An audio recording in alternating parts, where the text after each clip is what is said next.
I was going to make a video about the last 3 Leafs preseason games. Did you see that shootout? That thing Paul Ranger did? That was cheeky. With a little kick, I like that. But no, instead I got to talk about the story the entire hockey world is talking about. I got a haircut. And with this haircut, I watched the giant Leafs-Sabres Brawl. That escalated quickly. If you don't know what I'm talking about, and that's not bloody likely, just YouTube Leafs-Sabres Brawl. It should be the first thing that pops up from Sunday night's preseason game. Now it all seems to start from, well, the Leafs have a 4-1 lead and then the other team starts coming back. I've heard the story before. Corey Trop scores a goal, makes it 4-3, go back to the face-off. That's what seems to be happening, right? The Sabres are mounting their comeback. Leafs prospective tough guy, Jamie Devan, looking to make the team or maybe be one of the team's first call-ups. He's lined up with Trop at the face-off dot. They're jostling, but they don't agree to fight or anything, at least it doesn't look like it, and it doesn't happen right away. In fact, right before the fight starts, it looks like Trop is actually the one who grabs Devan and starts the fight. Fists start flying, and unfortunately Trop is knocked cold. Whether it was from the punch,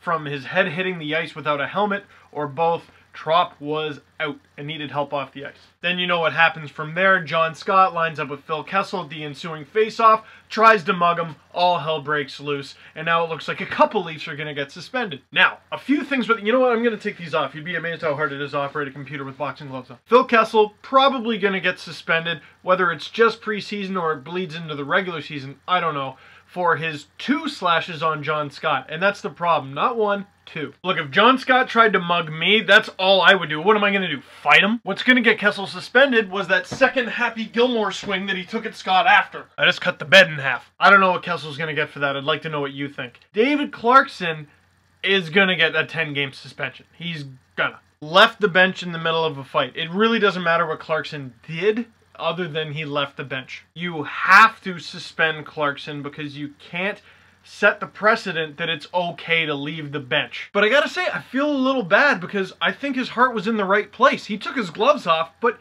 he didn't throw a punch. He didn't actually leave the bench to fight. He led to grapple with that Neanderthal Buffalo calls a defenseman or forward or whatever position they have that plug playing these days. It reminds me of that big dumb guy with the axe in 300. Ah, that one. But really, all he did was grab and hold Scott, and I know Bozak and Ashton were in there, but those guys eventually got pulled off. You need someone with a little size to do that. The ref, what is the ref really going to do? So while I think Clarkson's heart was in the right place, he didn't leave the bench to make the situation worse. He didn't leave the bench to fight Scott. He's got to get 10 games. He's just got to by the rules. And here's the dumb thing about guys like Scott. He barely plays because he sucks. You see that big body, but he's not going to skate fast enough to lay a big hit. Who's he going to catch? He does not help you win hockey games. If you put out a better player, a faster player, a more skilled player, you give yourself a better chance to win the hockey game. And you guys have heard me talk about enforcers time and time again. I'd rather the Leafs put someone else out there other than Colton Orr. But if John Scott is on the other team, I want Colton Orr out there. That's just the way it is. Because they got one, we gotta have one. If I was an NHL coach and I knew that was in my division, I would want an enforcer in my lineup every night, unless we're playing like Detroit. And you know, I said John Scott doesn't have an effect on a hockey game, at least a positive one, but he made the Sabres better because he made the other team worse. The Leafs' best player, Phil Kessel, is about to get suspended, and their biggest free agent signing from this past summer, they're paying this guy over $5 million, David Clarkson, 10 games. And those 10 games don't come off the salary cap. When you're suspended, it doesn't come off the cap, so it makes it even harder for the Leafs to sign Cody Franzen. So in one fell swoop, the Leafs are going to lose their best player, don't know how long. The Leafs are going to lose their biggest free agent signing, 10 games, and may not be able to get their top scoring defenseman, one of the top 10 scoring defensemen from last season, back. All because a guy who probably drove to the arena in one of those Flintstone foot pedal cars was in a bad mood. That's like Patrick Coletta, too. He's such a pest, gets under the other team's skin. He was the 7th best penalty drawer in the entire National Hockey League last season.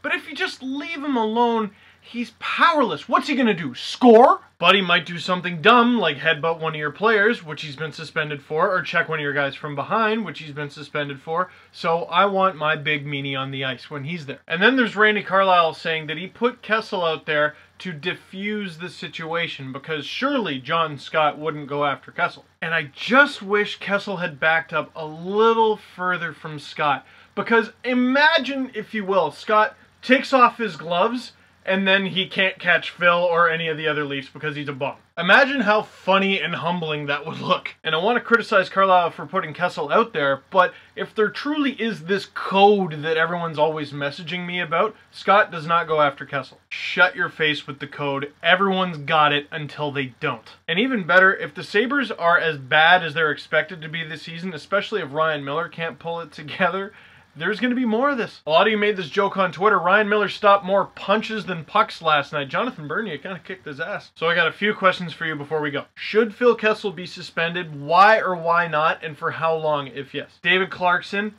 gonna get suspended. Should be suspended for 10 games because you can't set the precedent that guys can leave the bench during an altercation. But I'd be interested to hear from you a compelling argument as to why he shouldn't be suspended. 3, do the Leafs have a snowball's chance in hell in signing Franzen? 4, is there really a code? And number 5, the next time the Leafs and Sabres play will be a home-and-home series November 15th and 16th. The 15th is in Buffalo, the 16th is in Leafs. Does anyone have tickets? Do you have an extra one? And number 6, which Leafs have impressed you in the preseason so far? Because we are talking about hockey after all. Oh, right, that thing you do with the puck. Oh, it's the details that get you. See you next time.